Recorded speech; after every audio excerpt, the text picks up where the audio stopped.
Welcome to Arcan Realm, where we explore the mysterious, the unexplained, and the supernatural. In today's story, we delve into one of the most chilling paranormal cases in the UK, the Enfield Poltergeist. The North London suburb of Enfield seemed an unlikely setting for a haunting. Nestled in the heart of a bustling city, Enfield was a typical suburban area where families lived their lives in relative peace and quiet. The streets were lined with modest homes and the community was close-knit, with neighbours knowing each other by name. It was the kind of place where children played outside until dusk, and the biggest excitement was the occasional neighbourhood gathering or local event. Yet, in the summer of 1977, 284 Green Street became the epicentre of a paranormal storm that captivated the nation. The house, an unassuming council home, stood out not for its appearance but for the inexplicable events that would soon unfold within its walls. It was here that the ordinary turned extraordinary and the mundane became the mysterious. At the heart of it all was the Hodgson family, single mother Peggy and her 4 children, Margaret, Janet, Johnny and Billy. Peggy, a hard-working mother, did her best to provide for her children in a time when single-parent households were less common and often faced societal challenges. The children, like any others, had their own dreams and worries, schoolwork and friendships, joys and sorrows. Their lives, though not without their struggles, were filled with the love and warmth of a close-knit family. Their ordinary lives were about to be turned upside down. What began as a typical summer would soon spiral into a series of events that defied explanation and challenged their very understanding of reality. The Hodgsons were about to embark on a journey that would test their resilience and bring them face to face with the unknown. It began subtly, with strange noises and a general feeling of unease. At first it was easy to dismiss the odd creaks and groans as the house settling or the wind playing tricks. But as the days went by, the disturbances grew more frequent and harder to ignore. Objects moved on their own, furniture shifted, and the air seemed charged with an unseen presence. The family could no longer deny that something was amiss. Little did they know they were on the precipice of a terrifying ordeal that would become one of the most highly publicized and debated paranormal cases in history, the Enfield Poltergeist. The term poltergeist itself conjures images of malevolent spirits and unexplained phenomena, and the events at 284 Green Street would soon live up to that chilling reputation. The Hodgsons found themselves at the centre of a story that would capture the imagination of people around the world. The events at Enfield were far from a private affair. As the disturbances escalated, word spread quickly through the neighbourhood. Curious neighbours gathered outside the Hodgson home, whispering and speculating about the strange happenings. The once quiet street became a hub of activity, with people eager to catch a glimpse of the supernatural or to offer their own theories and advice. The strange occurrences quickly attracted the attention of neighbours and soon the media. Reporters and photographers descended upon Green Street, turning the Hodgson home into a media circus. Headlines blared sensational stories of ghostly apparitions and eerie encounters, and the family's plight became front-page news. The public, both fascinated and skeptical, followed the story with bated breath. The Hodgson house, once an ordinary family home, became a magnet for curiosity seekers and paranormal investigators alike. Experts in the field of the supernatural arrived, armed with equipment and theories, eager to uncover the truth behind the disturbances. Some sought to debunk the claims, while others hoped to document evidence of the paranormal. The house became a battleground of belief and skepticism, with the Hodgson family caught in the middle. Newspaper headlines screamed of the Enfield horror and Britain's most haunted house. The sensational coverage only added to the frenzy, drawing more attention and speculation. The story of the Enfield Poltergeist became a cultural phenomenon, sparking debates and discussions in households across the country. Was it a genuine haunting, a clever hoax, or something else entirely? The questions lingered and the mystery deepened. The family, thrust into the spotlight, found themselves caught in a whirlwind of fear, disbelief, and media frenzy. Their home, once a sanctuary, became a place of chaos and uncertainty. The constant scrutiny and the relentless attention took a toll on their lives, adding to the stress and fear they were already experiencing. Yet, through it all, the Hodgsons remained resilient, determined to find answers and to reclaim their peace. Their story, marked by courage and endurance, continues to intrigue and inspire, a testament to the enduring human spirit in the face of the unknown. The first signs of trouble were subtle. It started with small, almost imperceptible movements, a picture frame slightly askew, a chair that seemed to have shifted just a bit from its original position. These were things that could easily be dismissed as the product of a tired mind or a trick of the light. But soon the disturbances became harder to ignore. Unexplained knocks echoed through the house, seemingly emanating from the walls themselves. Furniture inexplicably vibrated, as if responding to some unseen force. The once quiet and peaceful home was now filled with an unsettling energy. The Hodgson children, particularly 11-year-old Janet, began to whisper about strange occurrences in the night. They spoke of shadows that moved on their own, of whispers that seemed to come from nowhere.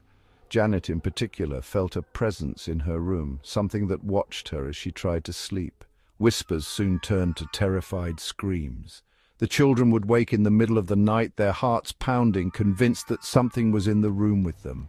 Their fear was palpable, and it began to spread to the rest of the family. One night, the chest of drawers moved all by itself, blocking our bedroom door.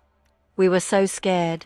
It was as if an invisible hand had pushed it, trapping us inside. We screamed for help, but no one could explain how it had happened.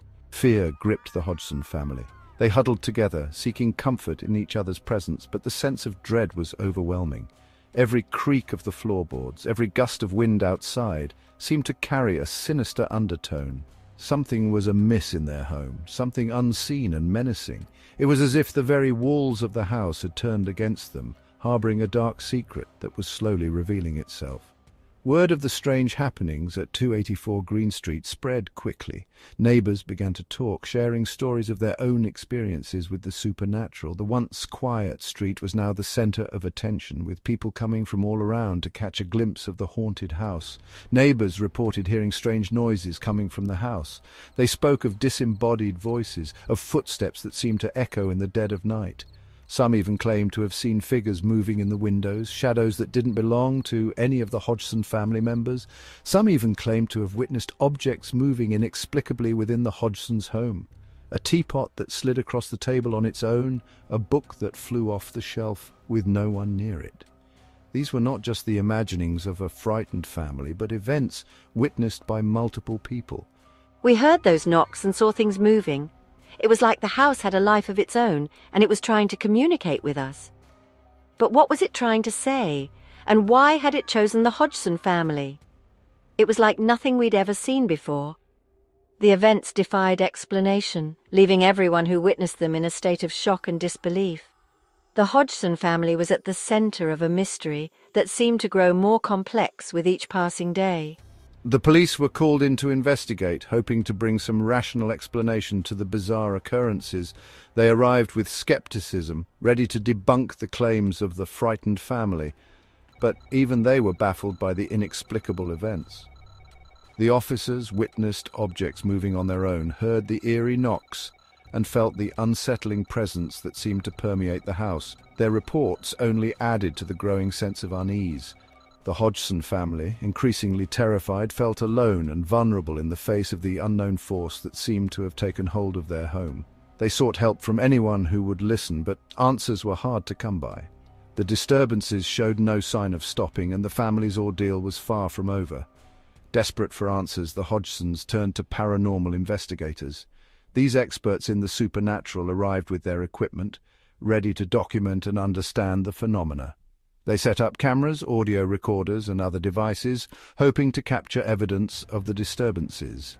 The investigators spent nights in the house, experiencing the same eerie events that had plagued the family. They recorded strange sounds, captured objects moving on their own, and even witnessed apparitions.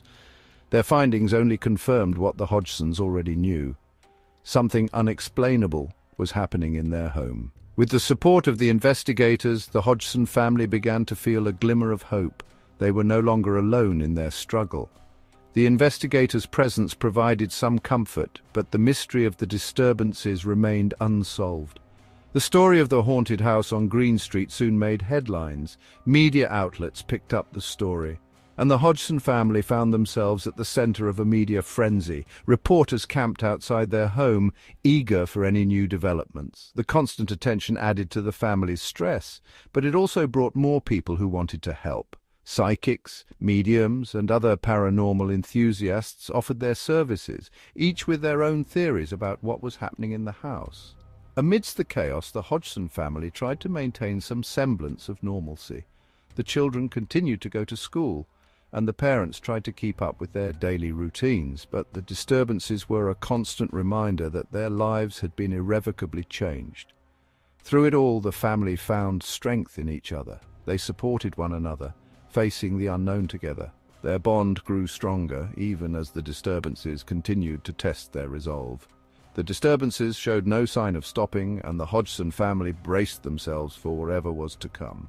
The house on Green Street had become a place of fear and mystery, and the family's journey was far from over. The Society for Psychical Research, intrigued by the reports coming from Enfield, decided to investigate. Two of their members, Maurice Gross and Guy Lyon Playfair, were dispatched to 284 Green Street. Gross, a seasoned paranormal investigator, and Playfair, a journalist and author, were about to embark on a case that would consume their lives for the next year. They entered the Hodgson household with open minds, but a healthy dose of skepticism. "We came here thinking it might be a hoax or just overactive imaginations, but what we encountered was far beyond anything we could have anticipated." The atmosphere inside the house was heavy with an almost tangible sense of dread. The investigators witnessed firsthand the bizarre and often terrifying phenomena that had become commonplace for the Hodgson family. Objects flew across rooms, furniture overturned, and disembodied voices whispered menacingly. Gross and Playfair, initially skeptical, found their beliefs challenged as they were drawn deeper into the Enfield enigma. The phenomena witnessed at 284 Green Street were as varied as they were unsettling. This seemingly ordinary house in Enfield, North London, became the epicenter of one of the most documented and debated paranormal cases in history.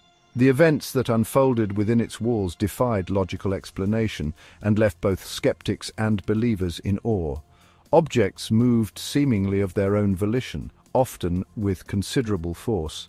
Witnesses reported seeing items like chairs, tables, and even heavy furniture being hurled across rooms with an intensity that suggested an unseen force was at play. These occurrences were not isolated incidents but happened repeatedly, often in the presence of multiple witnesses. Toys, books, and even pieces of furniture sailed through the air, seemingly defying the laws of physics. The sight of these everyday objects floating or being thrown with great force was both mesmerizing and terrifying. It was as if the house itself had come alive, with an unseen hand orchestrating these bizarre displays. On one occasion, a heavy armchair reportedly levitated several feet off the ground with no visible explanation. This event was witnessed by multiple people, including journalists and investigators, adding a layer of credibility to the already astonishing claims. The chair, which was too heavy for a single person to lift easily, seemed to defy gravity, hanging in the air as if suspended by invisible strings. The disturbances were not confined to the physical realm, however. The house was also plagued by auditory phenomena that were just as unsettling.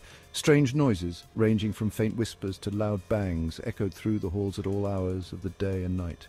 These sounds seemed to come from nowhere and everywhere at once, adding to the sense of unease that permeated the house. Disembodied voices, sometimes aggressive, sometimes mournful, were heard throughout the house. These voices would often call out the names of the residents or issue cryptic warnings. On several occasions, the voices engaged in conversations with the living, answering questions and making statements that were both chilling and perplexing. I would go into trances and speak in a deep, gravelly voice.